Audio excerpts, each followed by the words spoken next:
All right, everybody. I'm Logan Alec. I'm a CPA, and this is my update for Monday, February 8th. First of all, I do want to express my condolences to the family of Republican Congressman Ron Wright, who passed away yesterday at the age of 67 after being hospitalized for COVID-19. Mr. Wright is the first sitting member of Congress to pass away after testing positive for COVID. He was high risk. He had also been diagnosed with lung cancer in June 2019. A special election will be held to fill the late Mr. Wright's vacant seat. So this is going to be a big week in Congress. House committees will be working on their sections of the stimulus bill, and the Senate will be starting Trump's impeachment trial. The reconciliation package needs to go through a total of 9 committees before it will be sent back to the Budget Committee to combine into a single unified bill that's ready for a vote on the House floor. So tomorrow will be the Education and Labor Committee. Wednesday will be Transportation and Infrastructure, Financial Services, and Agriculture. Thursday will be Small Business, Veterans Affairs, and Energy and Commerce. And then Friday will be Oversight and Reform. The Ways and Means Committee will be working on this from Wednesday through Friday. Ways and Means is the oldest committee in Congress, and they'll have more work to do than any of the other 8 committees I mentioned. So at the end of this week, as I said, it'll be up to the Budget Committee to mark up the whole thing and combine the work of all those other committees into one bill. Finally, the Rules Committee will set up a vote on the floor, and once they hold a vote, the stimulus package will have made it through the House, assuming that it passes.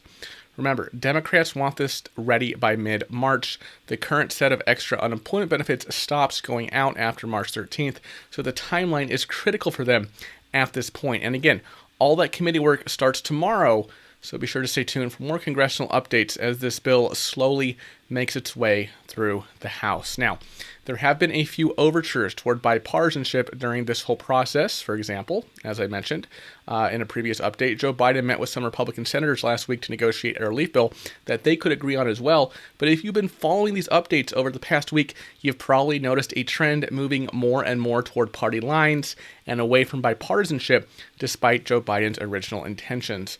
Politico published an interview with a White House official today who said it's going to be very difficult for Republican lawmakers to look their constituents in the eyes and try to explain why they voted against giving them $1,400 checks, why they voted against reopening schools, and why they voted against speeding up vaccinations.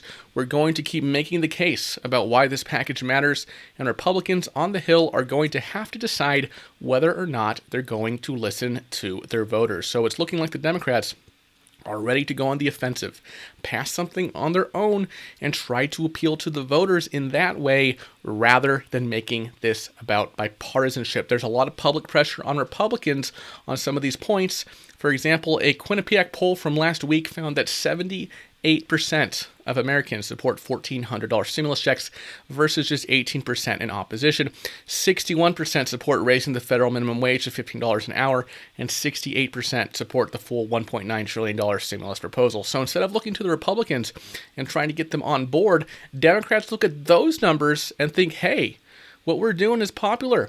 If Republicans want to stand against it, then they're the ones taking a political risk. Of course, things are never that simple in politics, and just because people like the idea of a stimulus now doesn't mean that Joe Biden and the Dems will maintain that popularity into 2022 or even throughout 2021. Public opinion is everything here, especially with the Senate going into the 2022 midterm elections at a 50-50 tie, which is why Joe Biden has already had 14 administration officials give interviews on podcasts, radio shows, and TV shows to explain the stimulus and respond to some of the concerns people might have over their plan. For example, yesterday, I mentioned Janet Yellen's interview on CNN. She was discussing stimulus with Jake Tapper, and that's something I would expect to see a lot more of over the next few weeks as Biden team tries to make their case to the public. So the stimulus story is going to be heating up this week with committees working on their sections of the bill. Kind of a slow news day today, at least as far as stimulus goes, because we're just waiting for all this to be discussed in committee, but I will be back tomorrow with the latest updates from Congress. Thank you so much for watching to the end of this video, and I will see you next time. Bye-bye.